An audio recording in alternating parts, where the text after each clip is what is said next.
Abra sua Bíblia no livro de Hebreus. Hebreus.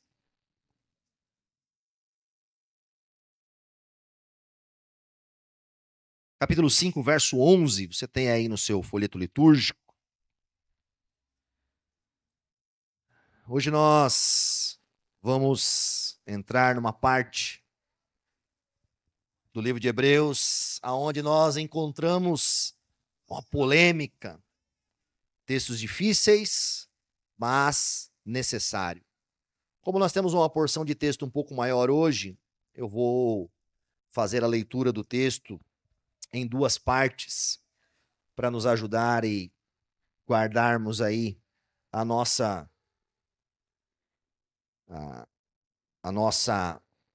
atenção ao texto. Amém? Hebreus, capítulo 5, verso 11, diz assim: Quanto a isso, temos muito que dizer, coisas difíceis de explicar, porque vocês se tornaram lentos para aprender. Embora a esta altura já devessem ser mestres, vocês precisam de alguém que lhes ensine novamente os princípios elementares da palavra de Deus. Estão precisando de leite e não de alimento sólido. Quem se alimenta de leite ainda é criança e não tem experiência no ensino da justiça. Mas o alimento sólido é para os adultos, os quais, pelo exercício constante, tornaram-se aptos para discernir tanto bem quanto mal. Capítulo 6, verso 1 até o 3 nós vamos ler. Portanto, deixemos os ensinos elementares a respeito de Cristo e avancemos para a maturidade, sem lançar novamente o fundamento do arrependimento, de atos que conduzem à morte, da fé em Deus, da instrução a respeito de batismos, da imposição de mãos, da ressurreição dos mortos e do juízo eterno.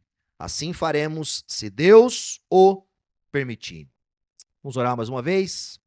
Senhor Deus, pedimos a tua bênção e o teu favor sobre essa manhã, que o teu Espírito Santo nos oriente, nos dê, Senhor, sabedoria, para que possamos crescer na fé e aprender com a tua palavra.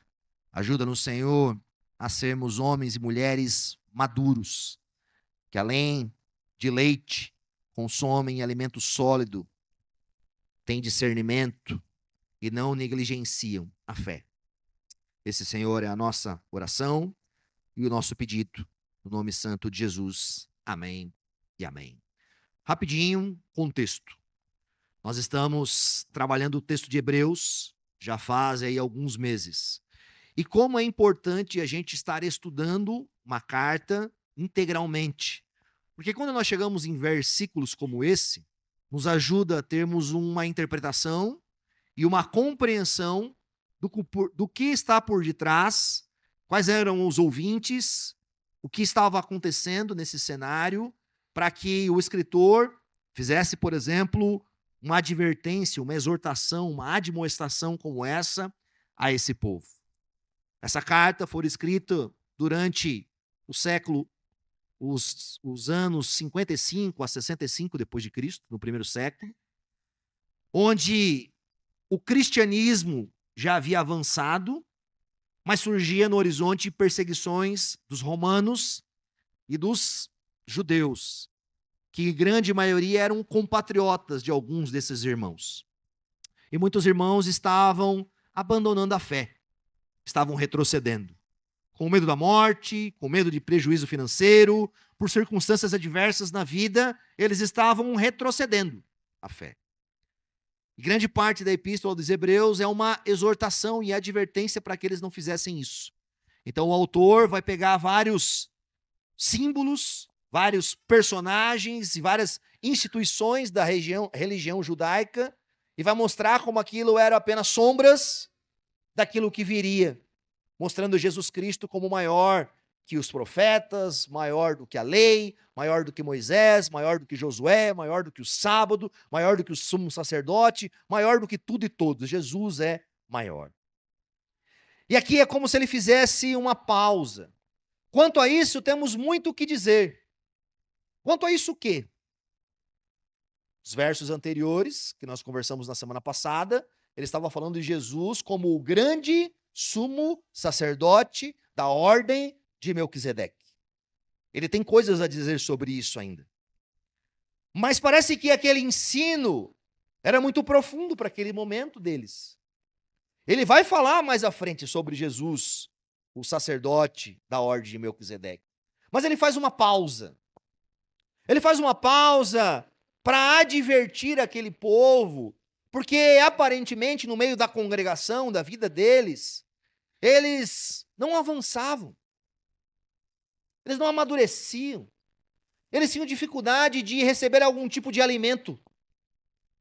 Eles tinham dificuldade de receber alguns tipos de ensino. E parece que dentro daquela comunidade eles viviam, em certa medida, trazendo discussões e coisas que eram sombras, que já não tinha mais porquê. Talvez eles ficarem discutindo sobre isso. Isso não é muito incomum nos nossos dias. Muitas vezes, dentro da igreja, a gente fica anos e anos perambulando em cima de discussões. Ah, tatuagem é pecado. Ah, tem que fazer isso ou aquilo. Ah, posso comer aquilo ou aquele outro. Ah, posso comer peixe na quaresma. A gente fica numa crise existencial em cima de coisas que a gente já devia avançar. O autor faz uma ilustração. Ele fala para aquele povo que eles eram lentos para aprender. Lentos.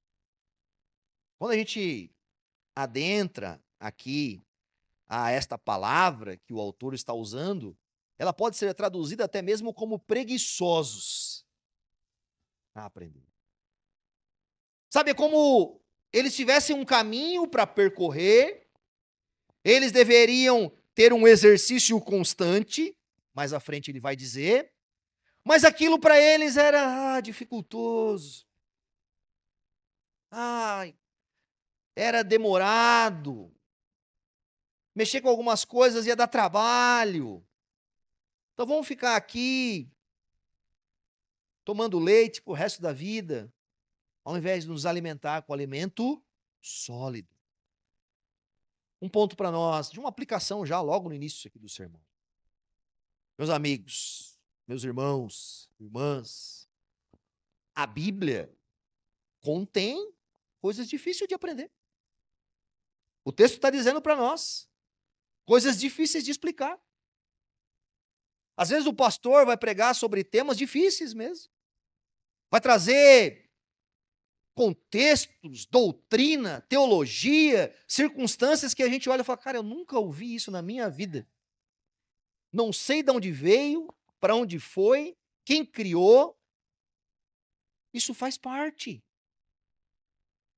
Sabe, nós temos uma constância no crescimento com Deus.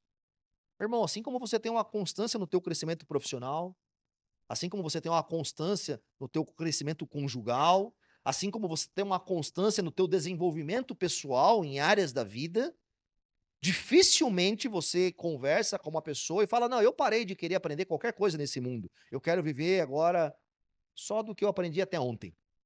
Você conhece alguém assim? Talvez se nós percebêssemos alguém assim, a gente ia dizer, eu acho que está meio doido. Não é verdade? Nós não temos um anseio e um desejo constante de melhorar, de nos aperfeiçoar, de crescer, de conhecer coisas nesta vida?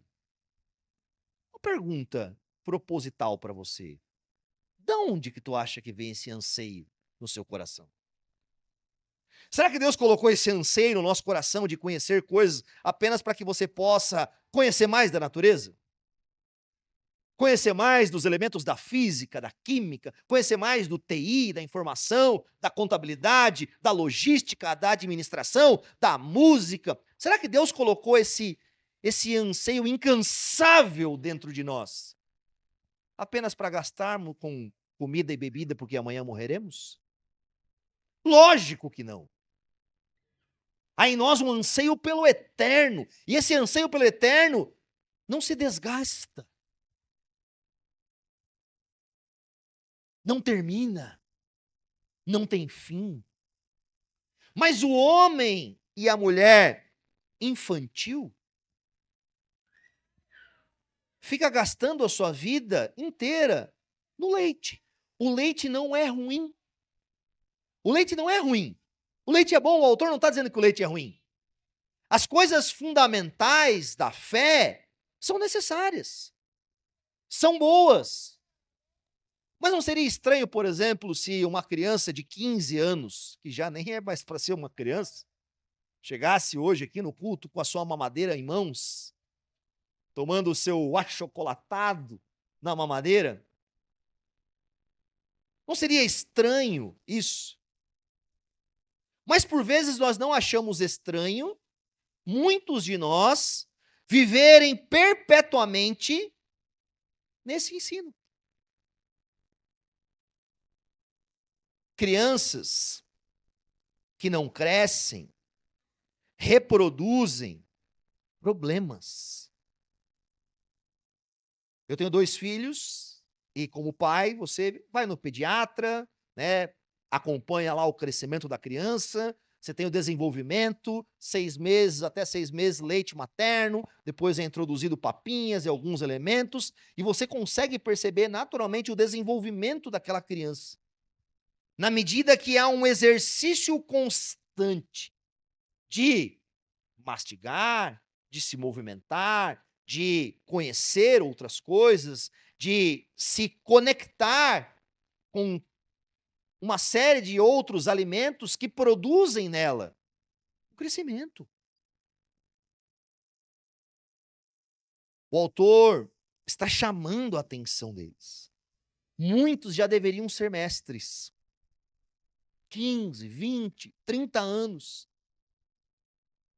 Sabe, não conseguiam ensinar outras pessoas, repassar. Se alguém perguntasse para eles o que é fé, o que é Jesus Cristo, o que é salvação, o que é vida eterna, o que é ressurreição, o que é justificação, o que é santificação, o que são essas coisas? Sabe, com amor, se nós fôssemos perguntados sobre isso,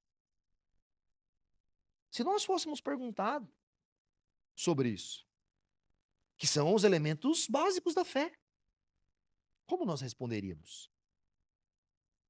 Será que nós travaríamos? Será que nós, tipo assim, não, isso aí o pastor ensina domingo lá. Você percebe? Aqui, a questão de ser mestre não é, no entanto, ser um pregador do evangelho, mas ter uma aptidão para ensinar os elementos básicos da fé. Aqueles homens não conseguiam avançar porque criavam discussões inúteis sobre coisas sem sentido. Uma das características, muitas vezes, da imaturidade das crianças é o quê? É a birra. Não é verdade? Quem tem filho aqui sabe do que eu estou falando. A criança não precisa ser ensinada a fazer birra. Basta ser tirar o bico dela, ou a madeira, ou qualquer alguma coisa. Você retira dela aquilo que ela acha que é o mundo dela, e ela chora, ela faz manha, ela faz bico, ela briga. E cristãos adultos, será que fazem birra? Uma pergunta para nós. Hoje a birra dos cristãos adultos não é ir chorar no canto, apesar que alguns ainda vão. Mas é parar de congregar, parar de ofertar na igreja, porque está em birra. É parar de caminhar junto com os irmãos, é virar a cara para outras pessoas. Quantos e quantos homens e mulheres que já deveriam ser maduros na fé continuam a agir como crianças na fé? Porque estão presos a atitudes infantis, porque não estão se alimentando de alimento sólido e não conseguem ter um exercício constante de proferir externamente atitudes que deveriam ser de um homem maduro, de uma mulher madura. Isso era o que estava acontecendo nessa igreja. Aí do verso 1 ao 3, do verso 6, ele vai trazer algum desses pontos. Ele fala, olha, deixemos de lado, deixemos para trás alguns ensinos elementares a respeito de Cristo. Alguns dos ensinos elementares a respeito de Cristo, tudo indica, pelo percurso do livro, olha como é interessante, né? Nós olharmos o contexto, que eram as tratativas do Antigo Testamento, que eram os elementos da lei, da aliança, daqueles símbolos lá atrás que apontavam para Jesus. Eles ficavam só nos símbolos, só nas sombras. E não conseguiam olhar, muitas vezes, e avançar no ensino de Cristo. Então era necessário ficar lançando fundamentos de novo. Tinham discussões no meio deles. É calvinista, é arminiano. Ah, faz isso, faz aquilo. E não que nós não possamos discutir sobre alguns desses elementos. Mas não dá para a gente ficar a vida toda desenhando algumas coisas. Existem pessoas na igreja que vão estar chegando semana após semana. Escola de membros, vai ter ali acompanhamento de um presbítero, vai ser orientado, às vezes vai para um discipulado ou algo. Isso, ok. Isso é constante na igreja. A igreja é um ciclo constante de chegada de pessoas neófitas, que estão aprendendo, que precisam entender alguns fundamentos do que a igreja pensa à luz das Escrituras. Tudo bem, mas não dá para toda a igreja ter que lidar com isso toda vez. A gente precisa tocar, crescer em assuntos difíceis. Faz parte. Precisamos avançar. Eles voltavam os seus olhos para algumas coisas. Tem algumas palavras ali que parecem serem difíceis para nós, mas vamos desmistificar isso ali, né? Sem lançar novamente o fundamento do arrependimento de atos que conduzem à morte. John MacArthur, no seu comentário, ele vai dizer que esses arrependimentos de atos que conduzem à morte eram um tipo de arrependimento exterior. Era muito comum na cultura judaica. O judeu pecava, ou era pego em flagrante em alguma circunstância. Como é que ele demonstrava o arrependimento? Vestia-se por vezes ali com um pano de saco, botava uma cinza na cabeça, ia para a sinagoga ou para o templo e começava a obedecer para todo mundo ver. Ok? Era um arrependimento externo. Que o que ele vai dizer? Que não conduzia à vida, conduzia à morte. Porque o arrependimento genuíno produz o quê? Arrependimento genuíno produz salvação. É um arrependimento em Deus, não em mim. E muitas daquelas pessoas ainda lidavam. Tenta imaginar isso, uma congregação no século I, década de 50, 60 depois de Cristo, de um grande número de pessoas que vinham do judaísmo, que viviam práticas, que viviam elementos da fé judaica durante muitos anos e agora estavam sendo inseridos na fé em Cristo Jesus, mas ainda eram tomados porque sempre fizeram. O cara ia para o culto no domingo, no outro sábado ele estava lá na sinagoga, entregando um pardalzinho para sacrificar pelos seus pecados. Esse era o contexto. Eles ainda atrelavam e ainda voltavam ao que é o legalismo. Uma das coisas que eu mais tenho no atendimento pastoral, de verdade, é tirar da mente das pessoas o legalismo. Uma das maiores dificuldades dos evangélicos do nosso tempo é ainda achar que eles têm que pagar alguma coisa ao Senhor. Não estou dizendo que não precisa obedecer, ok? Mas é ainda achar que ele vai criar externamente elementos que vão dar um caráter de arrependimento externo. Vão comprar alguma coisa. Não é verdade? Talvez você está aqui no culto hoje por causa disso. Talvez você viveu uma vida na Babilônia de segunda a sábado e falou, não, hoje eu vou lá, vestir meu pano de saco, botar minha cinza na cabeça. Eu sei que hoje vai ter confissão de pecado, o Isaac vai fazer. Então eu vou demonstrar publicamente que eu orei. E Deus, então, vai me abençoar. Esse tipo de arrependimento externo, para as outras pessoas verem, conduz à morte. Sabe, muitas vezes eles ficavam debatendo sobre isso. Instrução a respeito de batismos. Tema difícil ali também.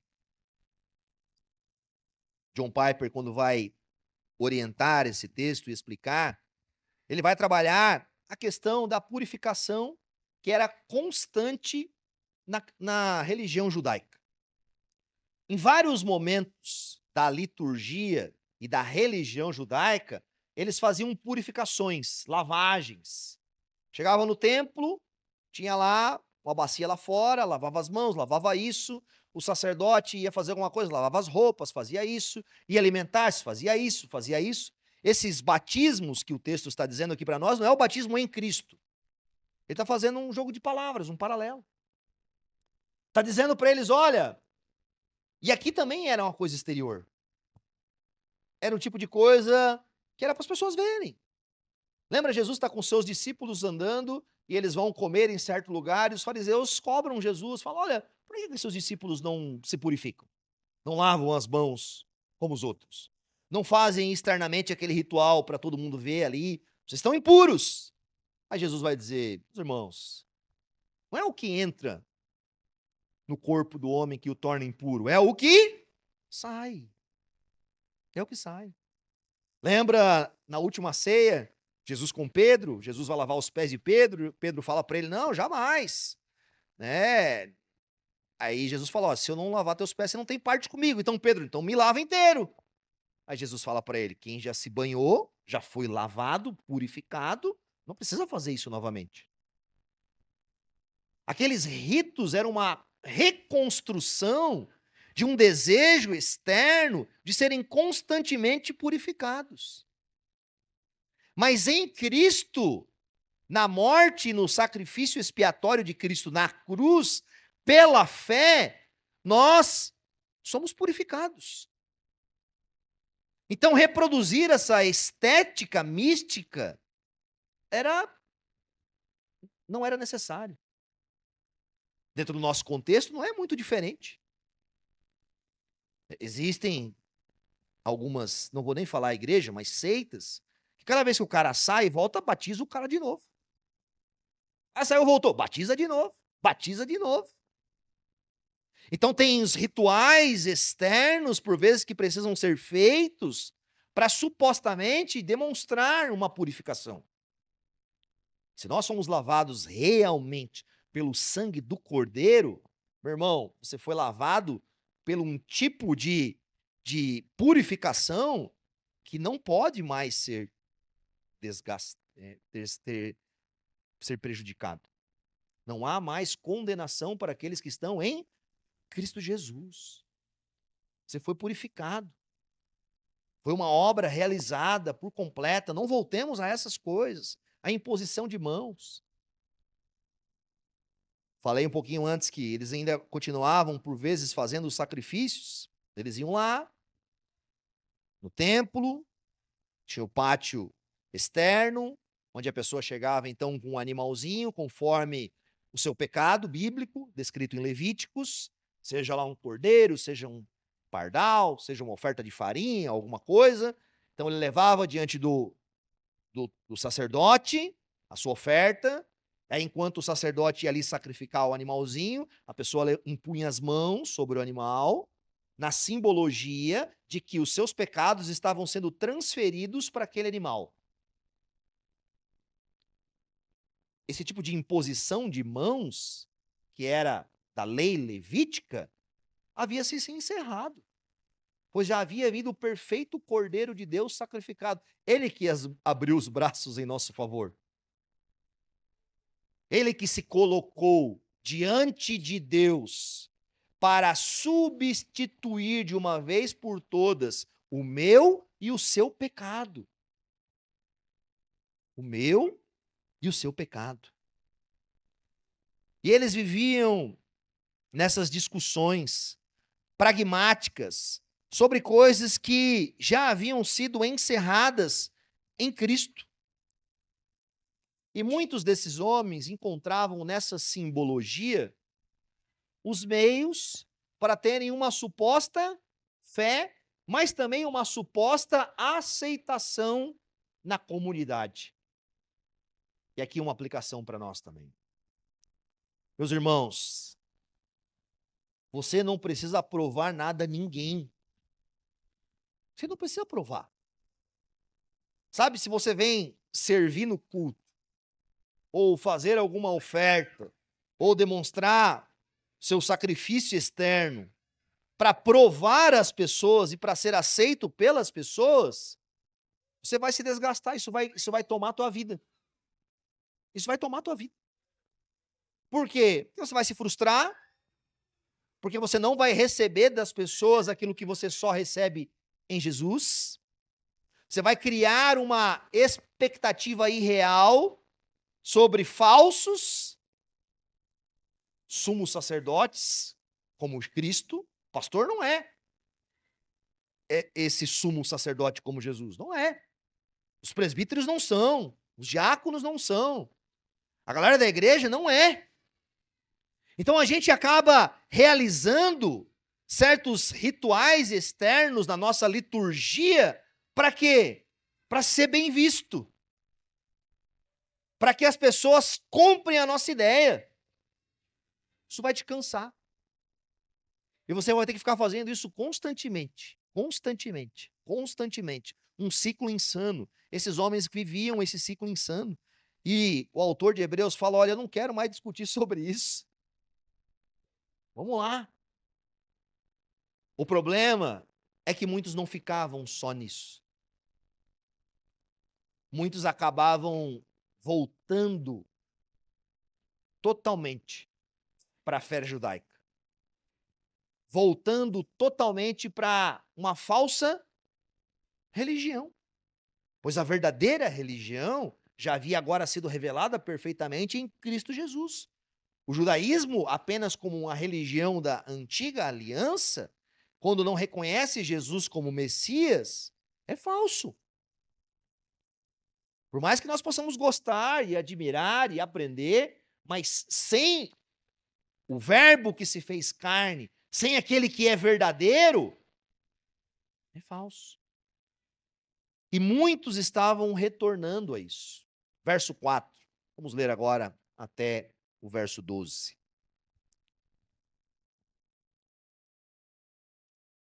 Só um adendo para nós. Na semana que vem, esse sermão do capítulo 5, verso 11, até o capítulo 6, verso 20, é um único trecho, ok? Então eu vou trabalhar ele em duas partes. Uma parte hoje, até mais ou menos o verso 8, por mais que no nosso roteiro está o verso 12, eu vou fazer algumas aplicações, mas semana que vem eu retorno alguns pontos aqui no capítulo 6 e vou até o verso 20, beleza? Verso 4. Ora, para aqueles que uma vez foram iluminados, provaram o dom celestial, tornaram-se participantes do Espírito Santo, experimentaram a bondade da palavra de Deus e os poderes da era que há de vir, e caíram. É impossível que sejam reconduzidos ao arrependimento, pois para si mesmos estão crucificando de novo o Filho de Deus, sujeitando a desonra pública. Pois a terra que absorve a chuva, que cai frequentemente e dá colheita proveitosa, aqueles que a cultivam recebem a bênção de Deus. Mas a terra que produz espinhos e ervas daninhas é inútil e logo será amaldiçoada, seu fim é ser queimado. Amados, mesmo falando dessa forma, estamos convictos de coisas melhores em relação a vocês, coisas próprias da salvação. Deus não é injusto. Ele não se esquecerá do trabalho de vocês e do amor que demonstraram por ele, pois ajudaram os santos e continuam a ajudá-los. Queremos que cada um de vocês mostre esta mesma prontidão até o fim, para que tenham a plena certeza da esperança, de modo que vocês não se tornem negligentes, mas imitem aqueles que, por meio da fé e da paciência, receberam a herança prometida. Do verso 4 ao verso 6, e aí você tem o seu roteiro aí na sua mão, o seu guia, nós temos um dos textos mais polêmicos do Novo Testamento. Um texto difícil. Coisas difíceis como o nosso autor aqui vai nos dizer, coisas difíceis de aprender. Olha só a ilustração que ele está fazendo acerca de algumas pessoas. Pessoas que foram iluminadas, provaram o dom celestial, tornaram-se participantes do Espírito Santo, experimentaram a bondade da palavra de Deus e os poderes do que há de vir e caíram. Nossa. Geralmente, a nossa primeira interpretação, ao olhar do texto, pode por vezes ser equivocada, se nós perdemos de vista tudo o que o autor está dizendo. Ao longo da história cristã, esse texto foi interpretado de 4 formas. Há aqueles, entre, por exemplo, os católicos e algumas pessoas, não todos os arminianos, mas alguns arminianos, que interpretam o texto numa perspectiva que aqui está falando de alguém que foi regenerado, nasceu de novo, deu a salvação. Ok? Para alguns, há uma interpretação de que as pessoas daqui são pessoas que perderam a salvação. Essa é uma interpretação, beleza? Outra interpretação, que é daquilo que nós chamamos na teologia, da teologia da livre graça, que é muito comum em alguns meios dos Estados Unidos e tem tomado formas aqui no Brasil, vão dizer que existe um grupo de crentes que foram justificados, mas não necessariamente apresentam transformação na natureza deles, ou seja, não são acompanhados de santificação. Eles separam a justificação da santificação.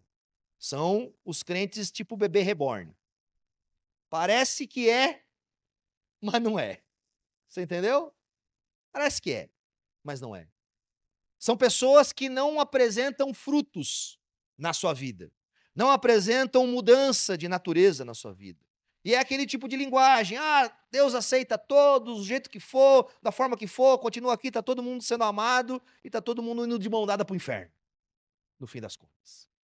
Porque a Bíblia fala que é necessário que a árvore dê frutos. A árvore é conhecida pelos seus frutos.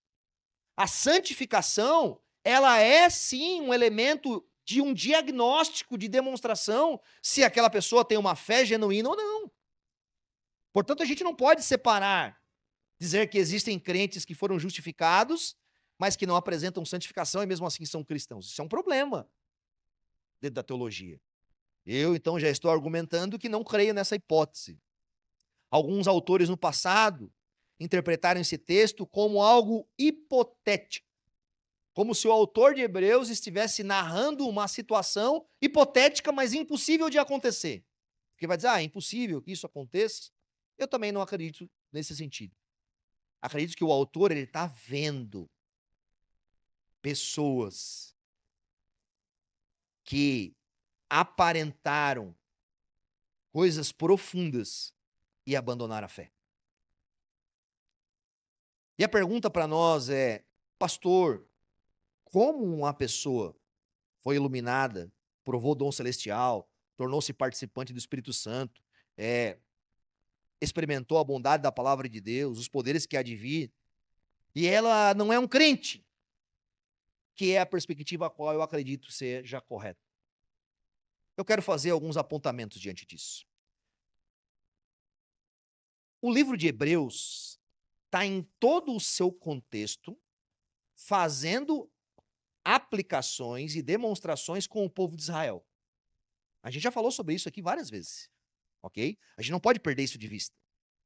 Está falando sobre Josué, falando sobre Moisés, falando que muitos morreram no deserto, falando que eles tiveram fé, mas não entraram na terra prometida, que a fé deles não foi correta. O autor já falou isso aqui várias vezes, fazendo um paralelismo com aquele povo lá atrás. E isso tem que estar em mente na nossa interpretação. Vamos olhar para aquele povo que foi liberto por Deus da escravidão do Egito. Eles foram iluminados. A ideia aqui do iluminados é que, através de algum tipo de conhecimento intelectual ou uma experiência, Deus trouxe luz sobre eles. De forma até paralela, aqueles homens, por exemplo, enquanto caminhavam os 40 anos, tinha uma nuvem sobre eles de dia, uma coluna de fogo à noite, iluminando-os, trazendo sobre eles uma luz de algo que demonstra um poder de Deus. Eles foram expostos a isso. E aqui eu já quero linkar com a questão sobre a palavra de Deus, sobre a bondade da palavra de Deus. Eles ouviram Deus falando. Deus falou com eles, da montanha. Lembra quando Moisés vai dar os mandamentos? É Deus quem fala. Além de o próprio Moisés falar com a face resplandecente, mais aqui um termo desta questão da iluminação, eles ouviram a própria voz de Deus. Eles provaram ou não provaram da bondade da palavra de Deus? Obviamente que provaram. Meus irmãos, aqueles homens, dentro do arraial, no caminho até a terra prometida, provaram e participaram dos dons do Espírito Santo ali ou não? Sim. Deus derramou sobre aquela congregação muitos dons espirituais. Homens que fizeram parte da construção do tabernáculo, da tenda, das coisas. Moisés profetizou 70 homens do meio de... Ou seja, o Espírito Santo exerceu um ministério e aqueles homens se tornaram participantes daquela vida ou não? Sim.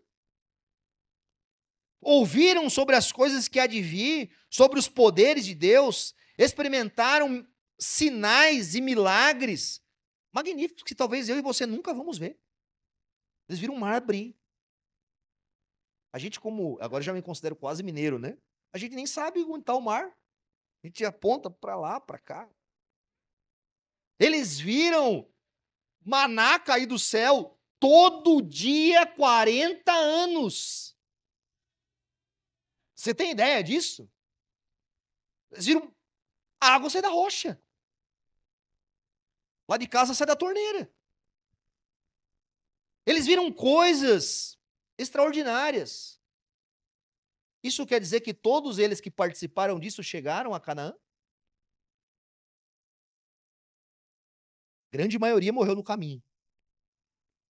Josué e Calebe são os únicos dois dentro daquela geração de homens aptos à batalha que chegaram lá. Vamos olhar para o Novo Testamento. Nós temos um personagem nas Escrituras que se chama Judas Iscariotes. Ok? Judas Iscariotes foi iluminado, provou o dom celestial, tornou-se participante do Espírito Santo, ouviu coisas da bondade da palavra de Deus, foi ensinado sobre coisas que há por vir. Foi ou não foi? Foi. Ele esteve junto ao Verbo que se fez carne. A palavra encarnada. Ele ouviu as palavras de Deus da boca do próprio Deus.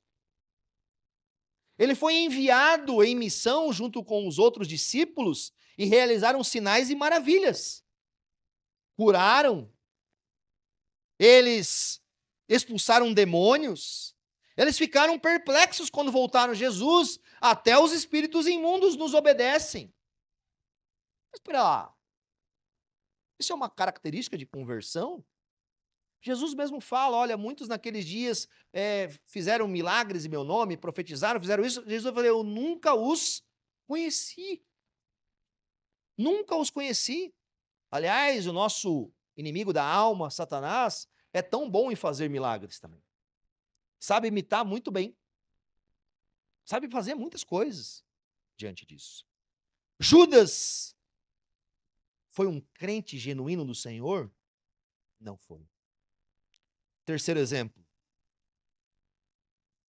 Na nossa caminhada cristã, tente imaginar por um instante pessoas que você viu crescer na igreja, que ouviam a palavra, que ministravam nos cultos, que cantavam, que oravam, que pintavam e bordavam, que experimentaram, que se batizaram, que comeram da ceia do Senhor, participaram desses atos da bondade de Deus. e hoje estão aonde? Eu não tenho dúvida que se a gente levantasse aqui dentre nós, todos nós conheceríamos alguém nessa característica. E aí, a gente deve nos perguntar, será que essas pessoas eram mesmo regeneradas? Perguntas de diagnóstico para nós. O homem, antes da conversão, é retratado como alguém morto. Um incrédulo, ele é morto. Ele não enxerga, ele não ouve, e ele é considerado como alguém inútil aos propósitos de Deus. Essa é a realidade bíblica, inimigo de Deus, ok? Pois o seu coração é como uma pedra. O que acontece na conversão, na regeneração? Deus transforma esse homem, vivifica, o Espírito Santo, o agente vivificador, tira o coração de pedra, dá um coração de carne, e ele agora, ele passa para uma nova natureza. Uma nova natureza. Um novo homem, uma nova mulher, participantes da glória celestial, incluídos na família de Deus, registrado o seu nome no livro da vida. Você consegue me dizer algum elemento bíblico em que houve todas essas funções dessa pessoa? De ela ser uma nova natureza, e a Bíblia fala, aquela nova natureza foi perdida. Você percebe como isso é um problema? Palavras de Jesus. Aqueles que o Pai me der, ninguém pode os arrancá-lo das minhas mãos. São as palavras do Senhor Jesus Cristo.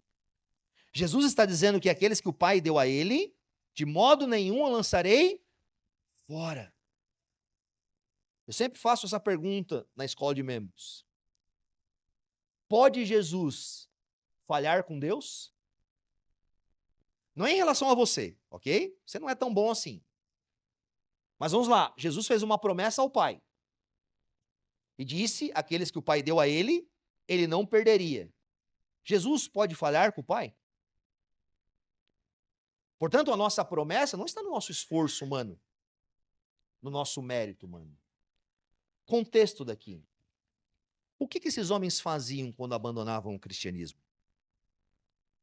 O que um judeu precisava fazer para voltar para a sinagoga? Ou para o templo? O que ele precisava fazer?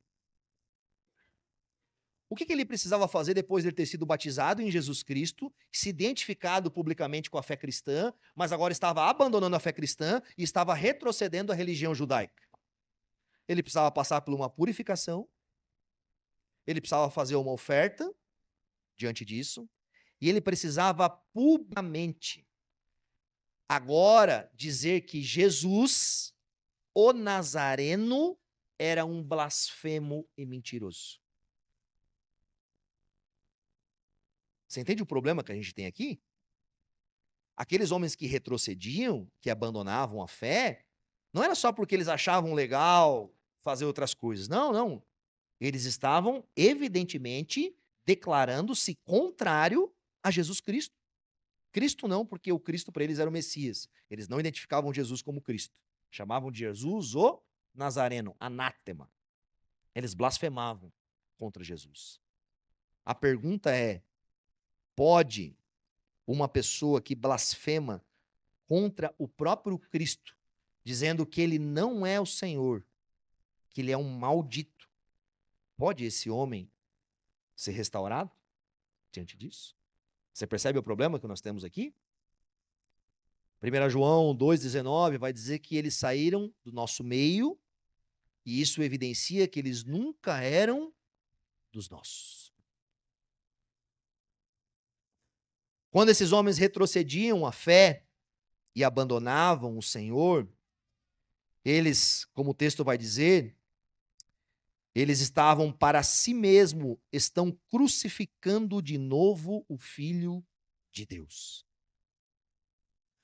Porque quando eles abandonavam a fé, presta atenção nisso que é importante. Antes eles se identificavam supostamente com Jesus, com a cruz, em meu favor, em meu lugar, como um substituto. Agora, eles não estão se identificando com aqueles que creem na cruz. Eles estão se identificando com aqueles que crucificaram Jesus. É como se precisasse crucificar Jesus novamente. É como se a cruz de Cristo não fosse suficiente. É como se a cruz, a morte de Cristo, por ele ser um blasfemo e um mentiroso, tinha sido correta. Você percebe o problema que a gente tem aqui? Pode uma pessoa que se alegra com Jesus morrendo na cruz, no sentido de que ele é pecador mesmo, ele deveria morrer, ele não é justo e santo, pode uma pessoa dessa ser crente? Lógico que não. Mas isso aqui é um alerta para nós. E os versos em diante, eu vou trabalhar um pouco na semana que vem, onde eu vou trabalhar promessa e aliança e perseverança dos santos, como Deus preserva isso na nossa vida. O texto vai trabalhar isso do verso 9 até o verso 20. Mas eu quero pegar 3 pontos para a gente encerrar. Algumas pessoas, no caminhar da sua vida, quando a dificuldade batia, quando a crise financeira chegava na casa, quando a dor, quando a morte, quando a doença batia na porta, o que acontecia com elas? Questionavam o Senhor. Será que esse Deus realmente é justo? É interessante que o autor usa no verso 7 e no verso 8 2 elementos que Jesus, por exemplo, vai falar na parábola do semeador. Um elemento é que a terra boa absorve e ela cultiva. A terra ruim produz espinhos e ervas daninhas, relembrando algo que aconteceu no jardim do Éden na queda. São palavras similares aqui diante disso. O autor está dizendo que sem frutos genuínos, que é o que não tinham aqueles homens, era uma terra ruim, que seria amaldiçoada. Mas a terra boa, que é o que o autor tinha em vista, e é o que eu também tenho em vista, que nós estamos convictos de coisas melhores em relação a vocês, essa terra boa produz frutos. Jesus, quando conta a parábola do semeador, ele fala que algumas sementes caíram no meio de espinhos. E elas eram sufocadas. E aí não geminava. Algumas sementes caíam em terreno rochoso, terra seca. Vinham os problemas da vida, vinham as dificuldades, e aquela semente não geminava. Infelizmente, muitos supostos crentes são assim. Eles se afeiçoam com os valores da fé cristã. Nós vivemos em um país judaico-cristão, com valores, ética e moralidade que são extremamente paralelos à fé cristã. Vir no culto junto com a minha família, com os meus irmãos, é legal, é bom. Eu participar, eu viver, eu ter esse tipo de relação. Então a gente vai se envolvendo com isso.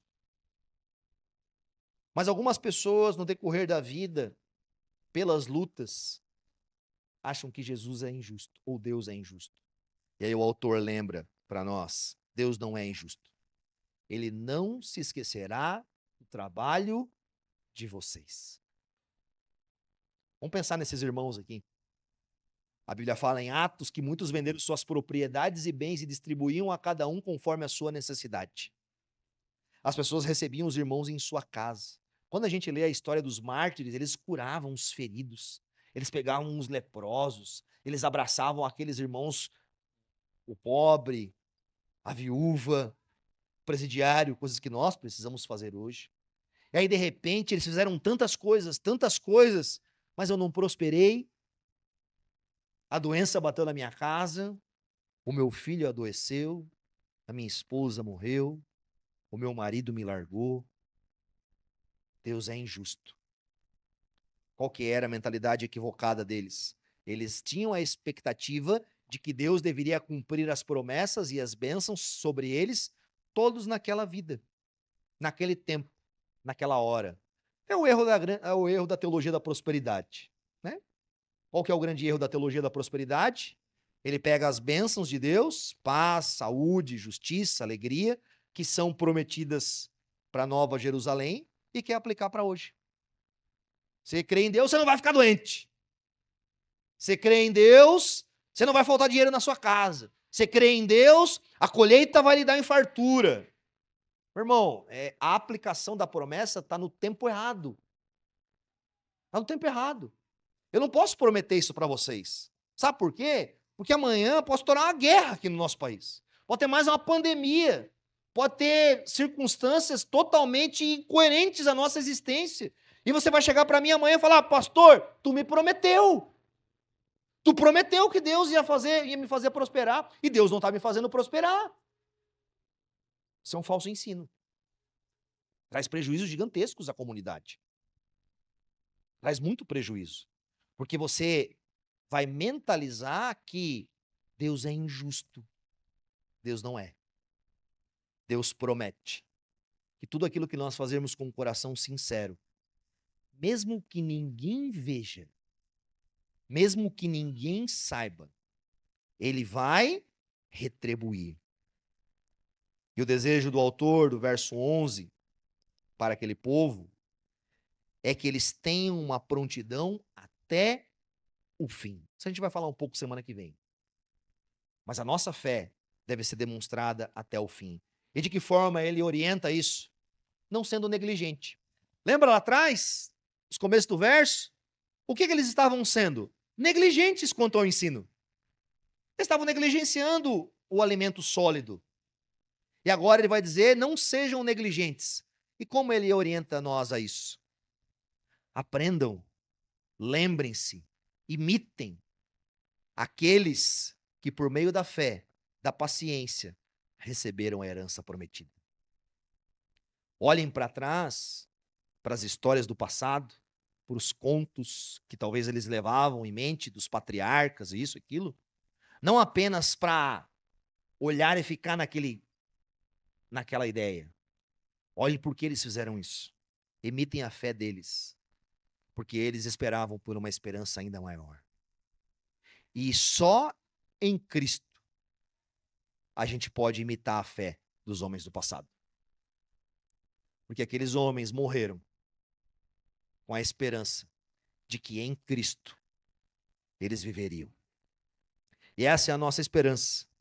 Se você vive discutindo a fé por coisas banais, sem a expectativa e a esperança da vida eterna, se diluindo em coisas inúteis e não crescendo na fé, imitando homens genuínos da fé, mulheres genuínas da fé, meu irmão, vai chegar um momento que você vai se cansar.